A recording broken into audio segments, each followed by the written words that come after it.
O Som do Coração não foi apenas um musical familiar saudável, foi um campo de batalha de egos, acidentes e caos de última hora que quase descarrilou um dos filmes mais amados da história. O que parecia um conto de fadas perfeito em Salzburgo escondia acrobacias perigosas, moradores locais irritados e atores em guerra consigo mesmos e uns com os outros.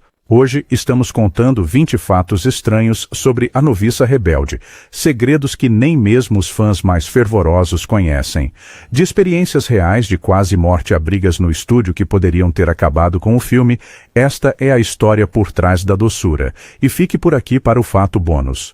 É aquela que muda para sempre a forma como você vê o filme. Vamos começar. Número 20. Julie Andrews quase foi derrubada por um helicóptero. Aquela cena icônica de abertura, Andrews girando em um prado na montanha, parece serena, mas por trás das câmeras foi brutal.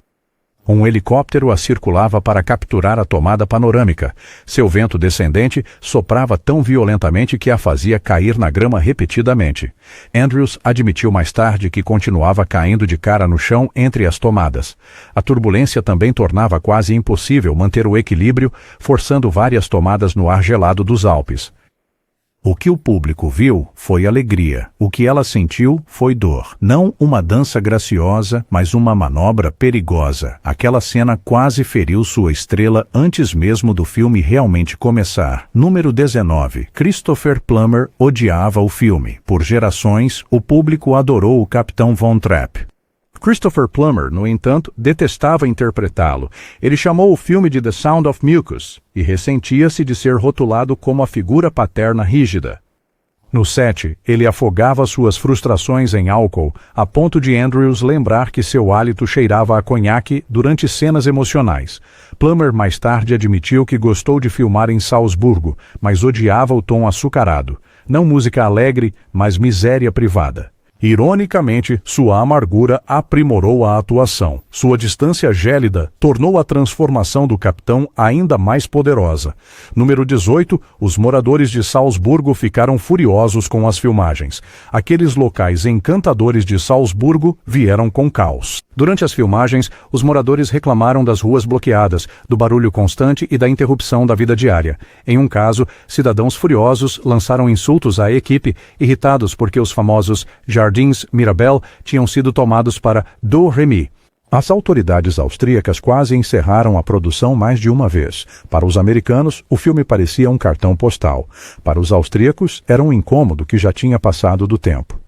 Não aplausos de boas-vindas, mas amargo ressentimento. Ironicamente, hoje, Salzburgo prospera com o turismo de A Noviça Rebelde, a mesma coisa que os locais outrora desprezaram. Número 17. As crianças vomitaram durante a cena do barco. Lembra-se das crianças Von Trapp caindo no lago quando o barco vira? Na tela é uma comédia encantadora. Na realidade foi um caos. As crianças não eram nadadores fortes, e durante uma tomada, a jovem atriz Kim Karat, Gretel, quase se afogou quando Andrews caiu acidentalmente para o lado errado e não conseguiu pegá-la. Membros da equipe tiveram que pular e salvá-la. Pior ainda, a água fria do lago deixou várias crianças violentamente enjoadas. O que parece diversão inocente quase se transformou em tragédia. Não era um respingo brincalhão, mas um quase desastre diante das câmeras. Número 16. A voz de canto de Plummer foi dublada. Plummer se portava como o patriarca severo, mas quando chegou a hora de cantar Edelweiss, houve um problema. Seu barítono profundo não tinha a clareza que o estúdio exigia. Em vez disso, o cantor profissional Bill Lee dublou a maioria de suas músicas. Plummer admitiu mais tarde que ficou aliviado porque odiava sua própria voz. Não o canto sincero do capitão, mas um truque de estúdio escondido à vista de todos. Ironicamente, a performance dublada se tornou uma das cenas mais emocionantes do filme. Prova de que até mentiras cinematográficas podem produzir verdades inesquecíveis. Número 15. Julie Andrews estava cheia de hematomas. Maria parecia graciosamente sem esforço na tela, mas Andrews suportou contusões e ferimentos constantes. As cenas no prado da montanha não eram em grama macia, mas em terreno áspero e irregular. Ela escorregou, torceu os tornozelos e caiu inúmeras vezes enquanto cantava e corria em trajes pesados. Até as crianças a machucaram acidentalmente durante cenas de brincadeira. Andrews confessou mais tarde que a imagem alegre de Maria escondia a realidade de músculos doloridos e hematomas roxos. Não era alegria sem esforço, mas resistência dolorosa. Sorriso veio com uma picada. Número 14. As bandeiras nazistas provocaram verdadeiro pânico em Salzburgo, quando a equipe pendurou enormes suásticas nos edifícios de Salzburgo para a sequência do Anschluss. Os moradores ficaram horrorizados. Para muitos, as memórias da ocupação nazista real ainda estavam frescas. Alguns moradores mais velhos choraram, outros gritaram em protesto e um homem teria ameaçado rasgar as bandeiras com as próprias mãos. A produção teve que explicar repetidamente que era para filmagem, não um comício político, não apenas uma decoração de cenário, mas um lembrete fantasmagórico da guerra. O que parecia um adereço de filme reavivou um trauma real nas ruas. Número 13. A abadia estava fora dos limites por dentro.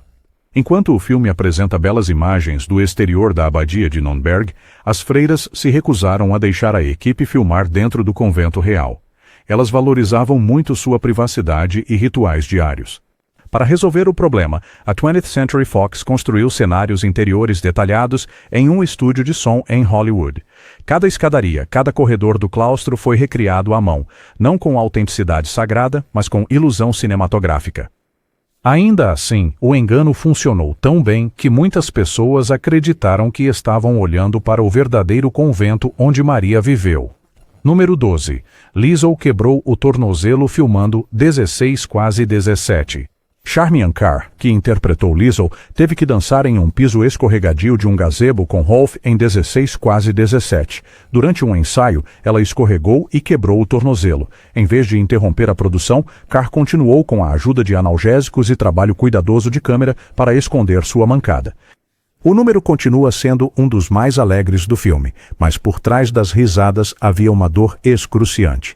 Não era inocência juvenil, mas sacrifício profissional. Cada giro lhe custava agonia. Número 11. Julie Andrews fazia as crianças rirem fora das câmeras. Constantemente, Andrews tornou-se uma segunda mãe para os atores mirins, mas ela tinha um hábito que quebrava a disciplina deles. Piadas sujas. Entre as tomadas, ela entretinha as crianças com canções bobas e humor picante para mantê-las relaxadas. Os membros da equipe lembram-se de dias inteiros de filmagem perdidos em risadas quando Andrews não resistia a fazer uma pegadinha. A imagem de uma Maria prim e angelical esconde uma Andrews irreverente e travessa que mantinha o ânimo elevado em dias exaustivos. Não apenas charme angelical, mas rebeldia brincalhona. Número 10. O gazebo quase matou Charmian Carr 2 vezes. O gazebo, agora um ponto turístico, foi um pesadelo no set. Primeiro, Carr escorregou no chão escorregadio e quebrou o tornozelo durante 16 Going on 17. Mais tarde, durante a filmagem real, as luzes do estúdio tornaram os painéis de vidro insuportavelmente quentes. Carr desmaiou no meio da cena, caindo nos braços de um membro da equipe. A cena romântica idílica poderia ter terminado com uma ida ao hospital. Não um cortejo terno, mas uma coreografia perigosa. E antes de irmos mais fundo, vá em frente e curta e inscreva-se, porque os próximos 9 fatos farão você ver a noviça rebelde de uma maneira que você nunca imaginou. Número 9. Plummer bebia tanto que suas cenas eram um risco. O desdém de Christopher Plummer pelo filme se refletia em sua bebida. Colegas de elenco lembram dele escapulindo para tomar conhaque antes de cenas emocionais. Ele admitiu mais tarde que frequentemente estava meio bêbado durante as filmagens, especialmente nas tavernas de Salzburgo após o expediente. Às vezes, a equipe tinha que ajustar as folhas de chamada porque ele aparecia lento ou desconcentrado. O que o público via era um disciplinador severo. O que acontecia fora das câmeras era um homem lutando contra o tédio com álcool. Não uma autoridade sóbria, mas um capitão embriagado navegando de tomada em tomada. Número 8. A verdadeira Maria von Trapp desaprovou. A verdadeira Maria von Trapp visitou o set, mas não ficou totalmente satisfeita com sua contraparte de Hollywood. Ela achou Andrews muito gentil e insistiu que a verdadeira Maria era mais rigorosa e mais enérgica. Na verdade, Maria era conhecida por disciplinar as crianças com severidade, algo que o filme suavizou em brincadeira. O contraste irritou alguns membros da verdadeira família que sentiram que o filme adoçou suas dificuldades. Não uma biografia fiel, mas uma fantasia polida. Ainda assim, a versão do filme eclipsou a realidade, consolidando a imagem da Maria gentil de Andrews como aquela que o mundo sempre lembraria. Número 7. As crianças ficaram inquietas e rebeldes. Por trás da fachada de harmonia familiar, os atores mirins frequentemente ficavam inquietos durante as longas gravações. Entediados e travessos, pregavam peças uns nos outros, derramavam comida nos figurinos e até uma vez trancaram um membro da equipe em um tramway. Andrews frequentemente tinha que intervir, controlando-os com jogos ou repreensões suaves. O grupo perfeito dos Von Trapp era realmente um grupo de crianças enérgicas aprendendo paciência em um set caótico, não obediência angelical, mas rebeldia juvenil mal contida entre as tomadas. Número 6. Julie Andrews teve que cantar por cima dos sinos de vaca. Nos prados alpinos, gravar som limpo era quase impossível. Pastores de vacas pastavam por perto e seus sinos soavam constantemente durante as filmagens. Andrews foi forçada a repetir falas e músicas, enquanto as equipes imploravam aos fazendeiros locais por silêncio. No final, a maioria dos diálogos e vocais teve que ser dublada na pós-produção, apagando a paisagem sonora da Áustria Real. Não a pureza de uma performance ao vivo, mas a artimanha dos estúdios de looping em Los Angeles. As colinas podem ter parecido vivas, mas certamente não soavam assim no set. Número 5. Uma tempestade destruiu os cenários durante a noite. Enquanto filmavam exteriores em Salzburgo, a equipe enfrentou um clima brutal. Uma noite, uma tempestade violenta atravessou a área, destruindo partes dos cenários ao ar livre, encharcando figurinos e deformando equipamentos delicados. As folhas de chamada tiveram que ser reescritas e dias de filmagem foram adiados enquanto os reparos eram feitos. Para uma produção já correndo contra o orçamento e o cronograma, a tempestade foi devastadora. O que o público viu foi o sol alpino impecável, o que a equipe enfrentou foi a fúria da mãe natureza. Não a beleza calma da montanha, mas a destruição caótica por trás das câmeras. Número 4. Julie Andrews quase não aceitou o papel. É impossível imaginar a noviça rebelde sem Julie Andrews, mas ela quase recusou. Vindo do sucesso de Mary Poppins, ela temia ser rotulada como uma babá cantora. Andrews hesitou, preocupada que sua carreira estagnasse. Só após uma cuidadosa persuasão e o atrativo das locações de Salzburgo, ela concordou. Não foi um sim fácil, mas uma aposta cautelosa. Essa decisão definiu sua carreira para sempre, mas quase não aconteceu. Sem ela, o filme talvez não tivesse se tornado o mesmo clássico atemporal. Número 3. A Vila Von Trapp era um mosaico de locais. A elegante mansão Von Trapp parece contínua, mas na verdade foi montada a partir de vários locais. Os exteriores vieram de um palácio de Salzburgo, o terraço à beira do lago de outro, e os interiores de estúdios de Hollywood. Até mesmo o icônico salão de baile foi uma invenção de estúdio. Os espectadores acreditaram em uma casa majestosa. Na realidade, era um quebra-cabeça de geografia. Não uma casa, mas muitas. A ilusão funcionou tão perfeitamente que até os guias turísticos de Salzburgo hoje devem lembrar aos fãs que a casa nunca existiu de verdade. Número 2. Os críticos inicialmente zombaram do filme. Apesar de sua demanda e triunfo posterior, o filme não foi universalmente adorado no lançamento. Alguns críticos o descartaram como excessivamente sentimental, doce demais para o cinema sério. O New York Times zombou de seu apelo infantil, e outros temiam que o público estivesse cansado de musicais. Ainda assim, contra essas rejeições, A Noviça Rebelde tornou-se um gigante global, ganhando o prêmio de melhor filme e quebrando recordes de bilheteria. Não foi um elogio instantâneo, mas o ceticismo transformou-se em admiração.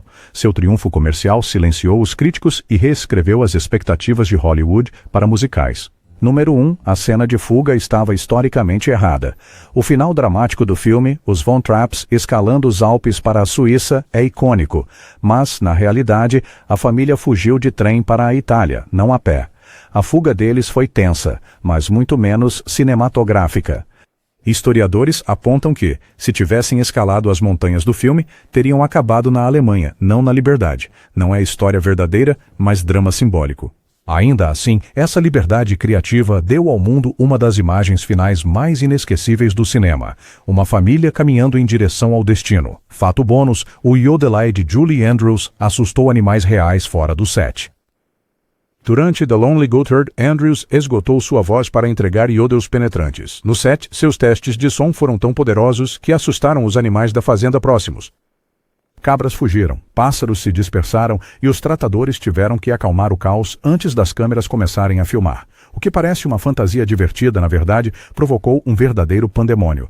Não apenas um show de marionetes para crianças, mas uma explosão sonora que deixou o gado de Salzburgo em frenesi. Um lembrete apropriado, A Noviça Rebelde não estava viva apenas para o público. Estava viva para todas as criaturas ao alcance do ouvido. A Noviça Rebelde parecia um conto de fadas perfeito. Acidentes, rebelião e a luta humana crua. A doçura mascarava contusões, noites de embriaguez, locais irritados e crianças aterrorizadas. No entanto, desse caos surgiu um dos legados mais duradouros do cinema. Um filme que curou, inspirou e ecoou através das gerações. Seu som não era apenas música, era resiliência moldada à sombra do desastre. Se você aprendeu algo novo hoje, deixe um comentário com seu fato favorito, curta e inscreva-se. E lembre-se, até as melodias mais brilhantes muitas vezes vêm dos ensaios mais tempestuosos.